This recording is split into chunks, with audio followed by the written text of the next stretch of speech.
Talk about that. Were you surprised the Gamecocks pulled the trigger when they did? And then the coaching search was on. I know you've talked a lot on your show, Josh, about fit. And we both know South Carolina is a very unique job. It's a tough job. There are a lot of challenges. It's not for everybody. Your thoughts when South Carolina pulled the trigger on Will Muschamp, and then what type of fit you think South Carolina at that moment needed to go after? When they pulled the trigger, I thought my opinion was if they were going to make this decision, make it as quickly as possible. And I thought Carolina viewed this particular cycle as an inflection point. And what I meant by that, and kind of thinking back, it comes back to me pretty vividly.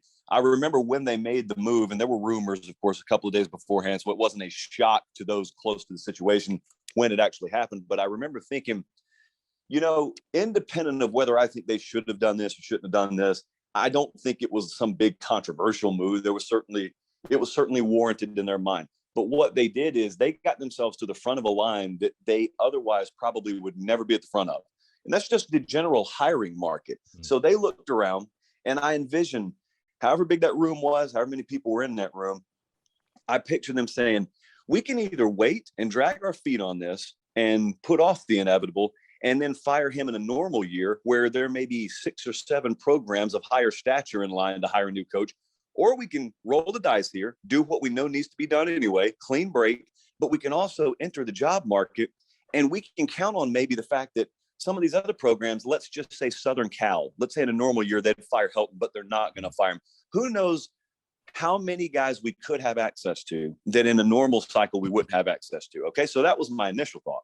But then they zeroed in on Shane Beamer. I don't think either one of us are under the misguided notion that Southern Cal, open or not, would have gone after Shane Beamer. But that doesn't mean he's not a good hire. What it means, and I circle back to what you just mentioned, is the cultural fit in college football is paramount. It's everything. Does not matter at all in the NFL. Pro sports are pro sports. If you make it with the Jets, you can make it with the Chargers. Yep. But in college football, the right head coach for South Carolina may be oil and water at the University of Washington, for example. And I think Sam Pittman is the model on this. Jeff Collins, if he continues on a good trajectory at Georgia Tech and turns that around, he'll be another model of this.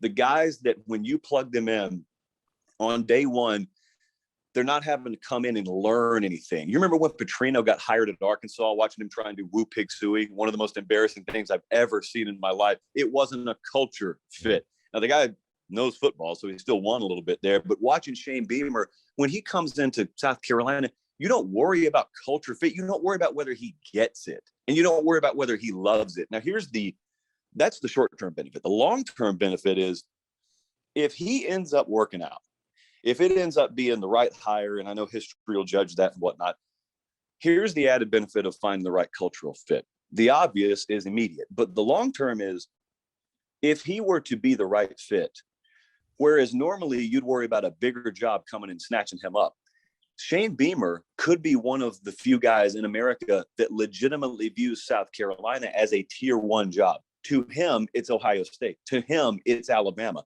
because he is woven into the fabric and he gets it and he's a cultural fit. Pittman could be the same way at Arkansas. So that's how I think about coaching hires instead of just this blanket, let me give it a grade. Well, it's in the NFL, you can do that. In college, it's a lot more complex than that, which is one of 47 reasons why I love the college game more.